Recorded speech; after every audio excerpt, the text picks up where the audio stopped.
Hey everyone, a major weather update you need to hear. Forecasters have issued an extreme snowstorm alert for our area.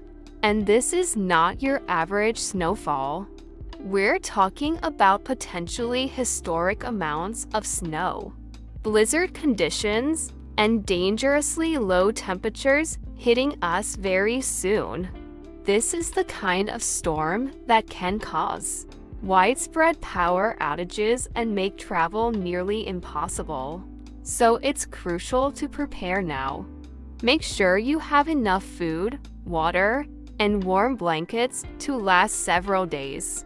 Check your emergency kits, charge your power banks, and bring your pets inside.